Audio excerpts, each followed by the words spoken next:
Welcome back, guys. I trust you've been staying safe. Now, just about 3 years after being found deceased under very mysterious circumstances, the remains of JJ Vallow, the son of convicted murderer Lori Vallow Daybell, has finally been released to his next of kin. And this news comes as a joy to most people, including myself. If you are not familiar with this case, you can just go back to my playlist. I have a whole playlist on the case of Lori Vallow Daybell, and you will note that she is actually serving 5 life sentences. I have a video also talking about the cryptic last statement that she gave in court prior to her sentencing. And if you watch that video and you listen to her, you would understand why she was actually given 5 life sentences. Lori Vallow Daybell is indicted and convicted of the unalived of JJ Vallow, her own son, and his sister as well. Now, in this dramatic turn of events, Judge Stephen Boyce on Monday signed off a stipulation which was filed 5 days earlier by prosecutors in Fremont County, Idaho, ordering the 7-year-old's remains to be turned over to his next of kin. Now, in this case, his next of kin were his grandparents, Kay and Larry Woodcock, and as such, they were finally able to take custody of his remains and finally lay him to a peaceful rest. I think that under the circumstances, although unfortunate, this at least gives some form of closure to the remains of this 7-year-old boy, as well as his next of kin, who have had to endure an arduous and difficult time during this trial and even prior to the trial, looking at the way this young boy had to go off the face of this earth, apparently at the hands of his own adopted mother, Lori Vallow Daybell. Now, according to his grandparents, this last several years have been filled with pain and grief as they've traveled this long, arduous road. And understandably, because if you watch the details of the case and you listen to the transcripts on what Lori Vallow Daybell took this kid through, took his grandparents also through, and the fact that she seemed unperturbed, she seemed unempathetic about anything that this young boy was going through, you would understand the pain that these guys have had to go through at the hands of Lori Vallow Daybell and Chad Daybell, all in the name of religion.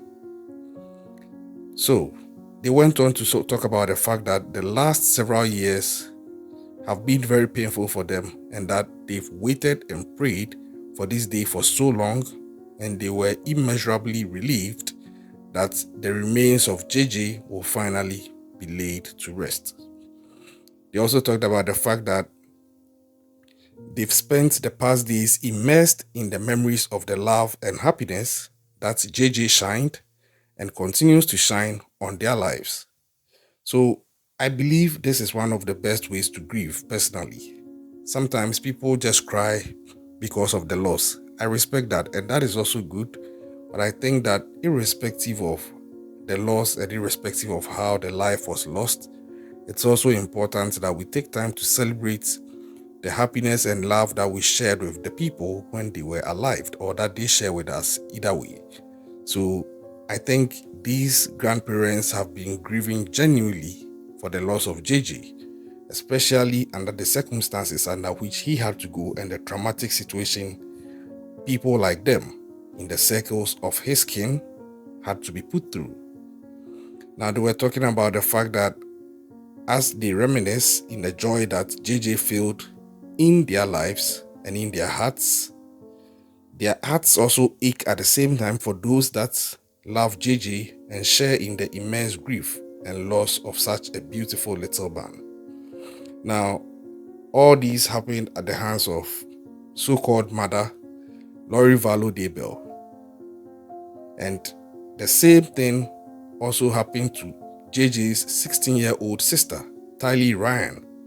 And in effect, like I said, Lori Vallow Daybell was convicted of their unaliving in May 2023, along with conspiring to also unalive Tammy Daybell. Tammy was married to Lori's now fifth husband, who would be Chad Daybell, for nearly 30 years before her unfortunate demise. Now, Lori has since been sentenced to life in prison and is facing charges also in Arizona on a separate case. So, just to refresh, this is the premise of the case. And since 2019 September, JJ and Tylee had actually been declared missing.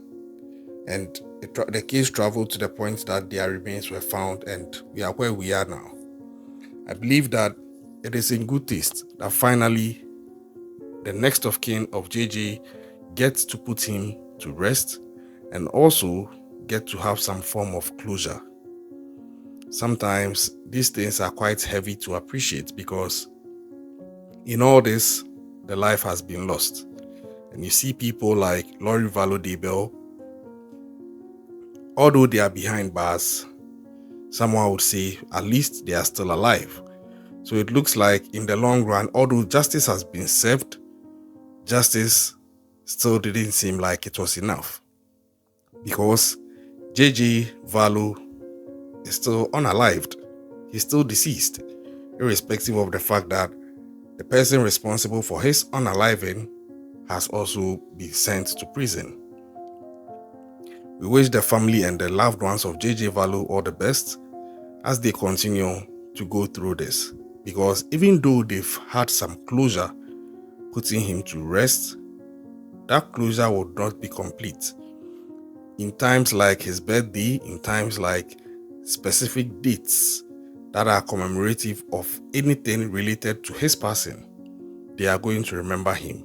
And in as much as they will try to reflect on the good and beautiful memories, it would sometimes be impossible to also not remember the circumstances under which he went, and also the fact that even the justice that was granted still couldn't bring him back. What do you think about this whole thing? For starters, I think that Judge Steve Boyce did a good job finally signing off to release the remains of JJ Vallow to his next of kin, that is his grandparents.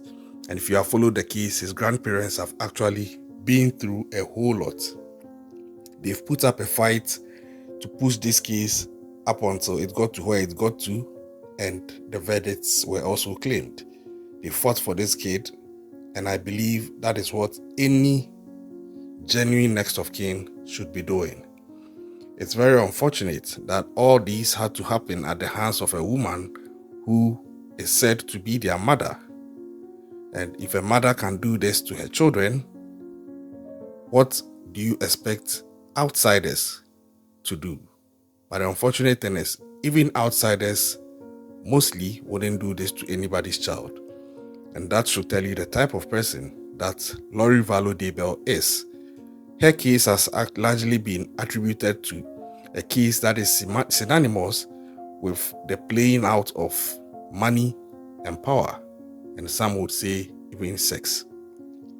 These are weapons that Lori Vallow Daybell have been described as using or threatening to use to get whatever she wanted in whatever she did, especially after she met Chad Daybell.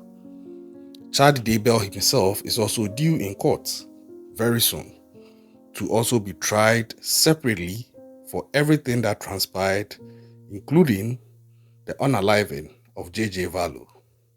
I'm hoping that he would get a stiffer sentence, probably even worse than what Lori Vallow Daybell got, because victims like Chad, victims like JJ Vallow, victims like Tylee need to have their justice.